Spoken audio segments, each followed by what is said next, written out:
Morning students, आप पढ़ रहे हैं सामाजिक विज्ञान विषय क्लास 10 अध्याय 4 विश्व का इतिहास। पिछली क्लास में हमने जो आपका नेक्स्ट टॉपिक रहता है जर्मनी का एकीकरण जो था वह कंप्लीट हो चुका था। हम पढ़ने जा रहे थे इटली का एकीकरण। इटली के एकीकरण के बारे में हमने पढ़ना स्टार्ट कर दिया था कि देखिए, इसको आगे कंटिन्यू करते हैं। इटली का एकीकरण। इटली के एकीकरण पर नेपोलियन की विजय का महत्वपूर्ण प्रभाव पड़ा है। जिस प्रकार से जर्मनी में जो है जब हमने एकीकरण पढ़ा तब इसमें महत्वपूर्ण योगदान किसका था? बिस्मार्क का। उसी प्रकार से जब हम इटली का एकीकरण पढ़ने जा रहे हैं तो इसमें किसका योगदान रहेगा? आपका नेपोलियन का। ठीक है, तो ये नाम आपको याद रखना है। जब भी इटली के एकीकरण की बात आएगी तो आपको नेपोलियन नाम जो है याद होना चाहिए। आगे देखिए, नेपोलियन ने इटली की विजय के पश्चात इटली में गणतंत्र की स्थापना की और सम्राट बनने के बाद अनेक छोटे छोटे राज्यों को समाप्त कर केवल 3 भागों में समाहित कर दिया। जो भी छोटे छोटे राज्य थे उसको उसने समाहित किया और 3 भागों में जो है इसको राज्यों को समाप्त किया और 3 भागों में इसको समाहित किया। ये हम समझ चुके थे। सामंतवादी व्यवस्था समाप्त कर दी और आंतरिक व्यापार, जो सामंतवादी व्यवस्था थी उसको समाप्त कर दिया गया और जो आंतरिक व्यापार था उस पर भी क्या कर दिया? प्रतिबंधों का अंत कर दिया। इटली में एक समान कानून लागू किए गए। जब नेपोलियन ने इटली का उपनिवेश के रूप में प्रयोग किया तो इटली वासियों की राष्ट्रीय भावना भड़क उठी। इन्हीं कारणों से नेपोलियन को इटली में राष्ट्रवाद का जन्मदाता कहा जाता है। इटली में राष्ट्रवाद का जन्मदाता किसे कहा जाता है? नेपोलियन को। ठीक है, आगे देखिए, मेरियन के अनुसार नेपोलियन ही वह पहला व्यक्ति था जिसने सर्वप्रथम इटली को एकता प्रदान की। ठीक है, तो जाहिर सी बात है कि इटली के एकीकरण में किसका महत्वपूर्ण योगदान है? नेपोलियन का है, जिसने समान कानून व्यवस्था लागू की। ठीक है, और इटली का जो है एक उपनिवेश के रूप में भी प्रयोग किया। ठीक है, तो ये सारी जो है किसके कारण पॉसिबल हो पाया है? नेपोलियन के कारण। अब जब इटली का एकीकरण हो रहा था तो जाहिर सी बात है कि कोई भी कार्य होता है, कोई भी कार्य संपन्न करने जाते हैं, बिना बाधाओं के तो वो संपन्न होगा नहीं। कुछ ना कुछ तो बाधाएं आएंगी। जब हम इटली का एकीकरण करने जा रहे थे तब भी क्या हो रहा था? बाधाएं आ रही थी। किस प्रकार की बाधाएं थी वो देखते हैं। देखिए, इटली में प्रतिक्रियावादी विदेशी प्रभुत्व का होना एक प्रमुख बाधा थी। लोम्बार्डी व वेनेशिया सीधे नियंत्रण में थे और मेडेना व टस्कनी पर ऑस्ट्रिया से संबंधी राजकुमारों का अधिकार है था। पोप अपने राज्य रोम पर अपनी सत्ता बनाए रखना चाहता था। पोप जो धर्मरक्षक थे, या फिर जैसे कि हमारे यहाँ पे पंडित होते हैं वहाँ पर पोप थे, तो ये जो है वो अपनी सत्ता बनाए रखना चाहते थे रोम पर। ठीक है, आगे देखिए, इटली मोटे तौर पर 3 राजनीतिक इकाइयों में विभक्त था जो एकीकरण में प्रमुख बाधा थी। कितने इकाइयों में विभक्त है? यहाँ 3 इकाइयों में। जब 3 क्षेत्र अलग अलग हो जाएंगे, अलग अलग पॉलिटिकल तरीके से ये चलेंगे, तब जाहिर सी बात है इसमें एकीकरण किस प्रकार से आएगा? तो यही भी क्या थी? एक बाधा थी, क्योंकि 3 भागों में विभक्त था। इटली का सामंतवादी कुलीन वर्ग नेपोलियन के पतन के पश्चात पुनः सामंतवादी व जागीरदारी प्रथा स्थापित करना चाहता था, क्योंकि कुलीन वर्ग को डर था कि एकीकरण होने के पश्चात उनका प्रभाव जो है समाप्त हो जाएगा। तो यहाँ पर जो है एकीकरण में जो है नेपोलियन के जैसे ही कुलीन वर्ग सामंतवादी एवं कुलीन वर्ग नेपोलियन के पतन के इटली का जो है सामंतवादी और कुलीन वर्ग, आप सभी को पता है, हम समझ चुके हैं सामंतवादी और कुलीन वर्ग। ठीक है, तो यह जो है अपने सत्ता स्थापित करना चाहते थे। इनको डर था कि कहीं एकीकरण के बाद में जो है इनका जो प्रभाव था सामंतवादियों का, जागीरदारों का लोगों पर, किस प्रकार से लोगों को जो है उनका फ़ायदा उठा रहे थे। ये बीच का वर्ग जो था, मध्यम वर्ग जो था, मध्य में जो ये कार्य कर रहे थे, तो इस कारण से इनको डर क्या था कि एकीकरण हो जाएगा अगर इटली का, तो हमारा जो प्रभाव है इनके ऊपर वो क्या हो जाएगा? समाप्त हो जाएगा। आगे देखिए, इटली में अभी तक राष्ट्रीय चेतना जागृत नहीं हुई थी। सभी राज्यों की अपनी अलग अलग परंपराएं व रीति रिवाज थे। एक राज्य दूसरे राज्य से मिलकर नहीं रहना चाहते था। अलग अलग क्षेत्र हैं, एक क्षेत्र, सभी की अपनी सत्ता है, सभी स्वतंत्र होना चाहते हैं, सभी जो है सबकी अलग अलग परंपराएं हैं, रीति रिवाज है, कास्ट। जिस प्रकार से हमारे भारत में देखते हैं, हम भारत में हर एक स्टेट जो है अपनी अलग भाषा लिए हुए हैं, अलग संस्कृति लिए हुए हैं। तो इटली के एकीकरण के दौरान भी एक ही समस्या आई है कि सभी जगहों पर क्या है, उनके अलग अलग रीति रिवाज हैं, परंपराएं हैं, तो ये जो है एक दूसरे से मिलकर नहीं रहना चाहते थे। तो यह भी है, जो कुछ लोग भी ऐसे थे जो एकीकरण नहीं चाहते थे, क्योंकि उनकी जो धर्म परंपराएं जो थी वो अलग अलग थे।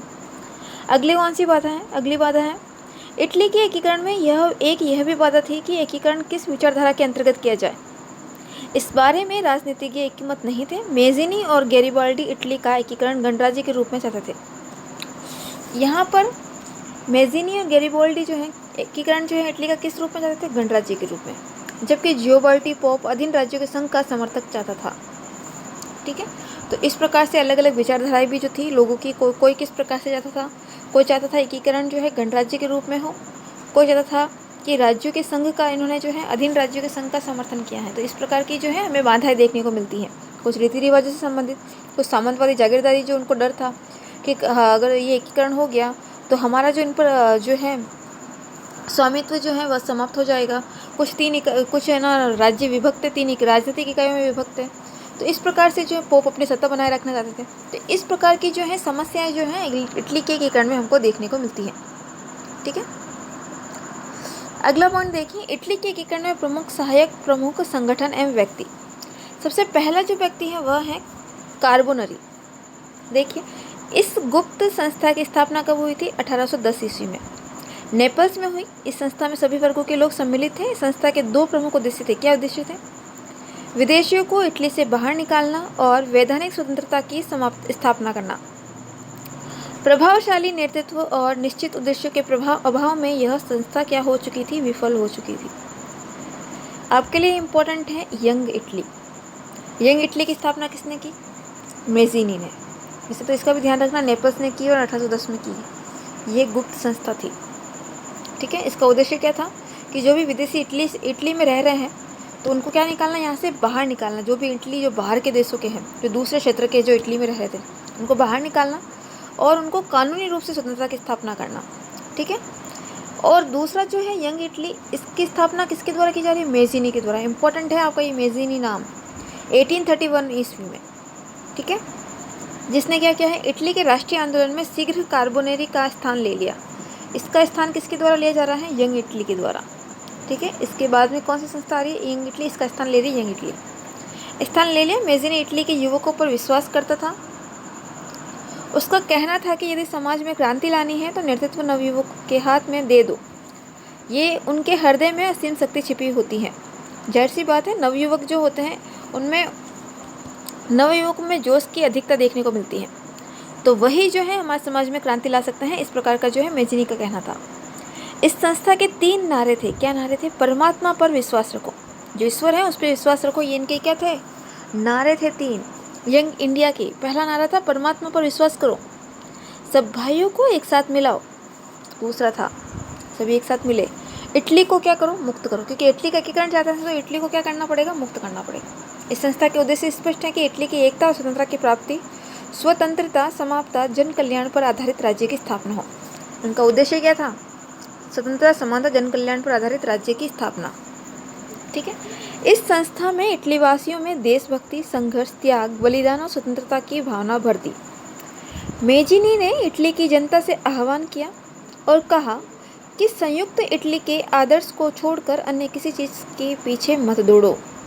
इटली एक राष्ट्र बनकर रहेगा। सभी जो है यही चाहते थे कि इटली क्या बने? एक राष्ट्र बने। मेज़िनी देशभक्तों की दृष्टि से देवदूत था जो इटली के भविष्य को निर्मित करने आया था। वास्तव में मेज़िनी ने इटली के एकीकरण की आधारशिला मेज़िनी ने रखी थी। साउथ गेट लिखता है कि यह मेज़िनी ही था जिसने अपने देशवासियों में स्वतंत्रता की भावना उत्पन्न की।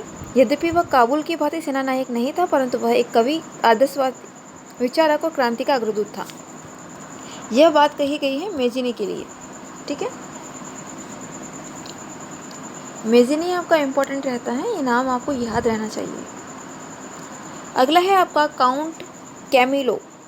इनका जन्म 1810 ईस्वी में हुआ। एक कुलीन परिवार के थे। इनको सैनिक शिक्षा प्राप्त थी और सेना में ही इंजीनियर की नौकरी भी की इन्होंने। उदारवादी विचारक थे। इंग्लैंड की यात्रा के दौरान उनको संसदीय प्रणाली का क्या किया है ना? अध्ययन किया। वह इटली इंजीनियर थे और पॉलिटिक्स में आ रहे हैं। इसका मतलब क्या हुआ? इसका मतलब किस प्रकार से ये इंजीनियर के क्षेत्र से एक संसदीय क्षेत्र में है? वह आए जब वह इंग्लैंड की यात्रा करने के लिए गए थे। वहाँ पर वे किसकी अध्ययन से किसके जो है इनको विचार ये कहाँ से आया? संसदीय प्रणाली का, इंग्लैंड की यात्रा के दौरान। आगे देखिए, वह इटली में इस प्रकार की प्रणाली स्थापित करना चाहते थे। जो काबुल का मानना था कि इटली का एकीकरण पिडमांट के नेतृत्व में ही पूर्ण हो सकता है। इसी उद्देश्य में अपने विचारों के प्रचार प्रसार के लिए 1847 ईस्वी में वह वित्त एवं उद्योग मंत्री बना और 1852 ईस्वी में विक्टर इमैनुअल ने इसे प्रधानमंत्री नियुक्त किया। काबुल एक व्यवहारिक, कूटनीतिक, राजनीतिक और राजतंत्र का समर्थक व्यक्ति था। वह इटली की शक्ति एवं सामर्थ्य से भलीभांति परिचित था। इसलिए उसकी सोच थी कि जब एक विदेशी सहायता प्राप्त नहीं होगी तब तक इटली का एकीकरण नहीं हो सकता। इसी कारण वह इटली के एकीकरण के प्रश्न का अंतर्राष्ट्रीयकरण करना चाहता था। काबुल के आंतरिक नीति सुधार और विदेश नीति ने इटली का एकीकरण पूर्ण किया। तो काबुल ने क्या नीति अपनाई है यहाँ पर? आंतरिक नीति सुधार और विदेश नीति ने इटली के एकीकरण में क्या निभाई है? पूर्ण योगदान रहा है। यहाँ तक ही पढ़ेंगे आज की क्लास में। कल की क्लास में हम काबुल का एकीकरण में योगदान जो रहता है उसको हम पढ़ना स्टार्ट करेंगे। ठीक है, आज के लिए इतना ही। Thank you.